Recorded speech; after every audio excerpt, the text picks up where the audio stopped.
You're watching The Beat. I'm Gary Crowley, and I'm very pleased to say that I've been joined by my special guest on the programme this evening, Chad and Anthony. Your new special friend. My new special friend, that's right. This is my first mustache.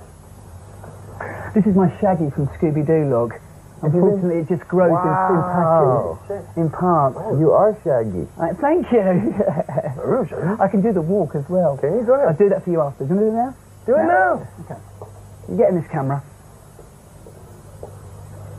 Good. Like that? It's a good thing for me that my girlfriend's not here.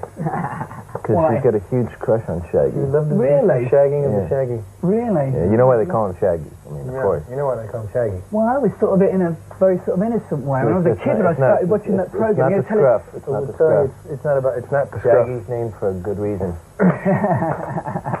You know, you're back with a new album. Rick Rubin, once again at the production here. Mr. Rubin. Mr. Rubin. Okay. If he's watching. I mean, why did you decide to go with Rick again? You know, what does he get out of you guys that nobody's got out before? I mean, he's our friend. We like him. He likes us. We work well together. You pay him handsomely. Handsomely. He's got a beautiful, long, flowing beard. And there's other things that Anthony's going to tell you about right now. We love Rick. Rick makes us comfortable. We feel good in the studio together. He's got an overwhelming love for music. And he just can't help himself when it comes to that. Now, this is the first album, you know, where we hear the fruits of Dave being in the band. Fruits of Dave. The Fruits of Dave. That was going to be the title. That was going to be the title of the record, The Fruits of Dave. Are you being serious? Serious. And he just didn't feel comfortable with that. Yeah. He thought it maybe too much of the limelight would have been focused on him for that one. You tried a lot of guitarists before going with Dave. You know, I mean, you had to fight hard to get him. More than you'll ever know. Well, you know, I mean, what made him so special? Why did you want him so much? Well, Anthony's going to tell you because he has a really smart, insightful, witful, and really smart answer that he's going to tell you right now. Truth be told, we groveled endlessly for untold hours trying to carry on, as it were.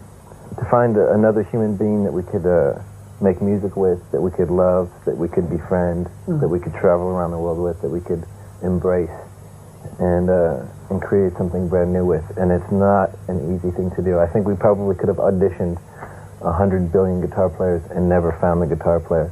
What does Dave bring to the table? He brings Dave, and Dave is a very special thing. The guy is completely talented. He's completely gorgeous. He's ultimately sensitive as a human being.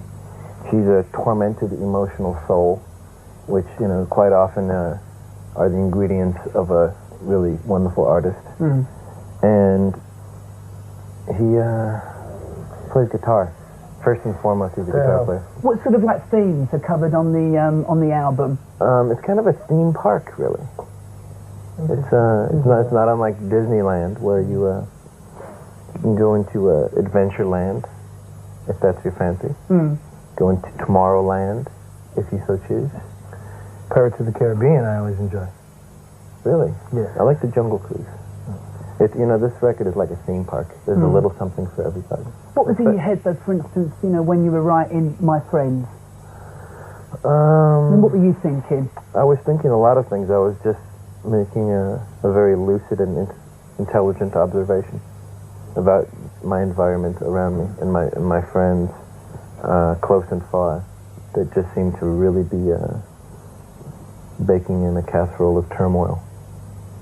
You know, I was talking to my friend who had no idea what he wanted to do, and he was just depressed and he wanted to kill himself. I was getting calls from my girlfriend, my ex-girlfriend, who was in prison.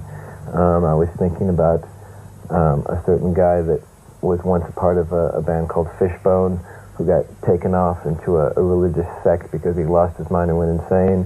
I was thinking about our ex-guitar player, John Frusciante, who left the band because he was just troubled, you know, by the reality of this planet. And it just seemed like everybody that I loved and was close to was just completely disintegrating. I was like, wow, what is going on here? There's an accelerated pace of evolution going on in, you know, the human race.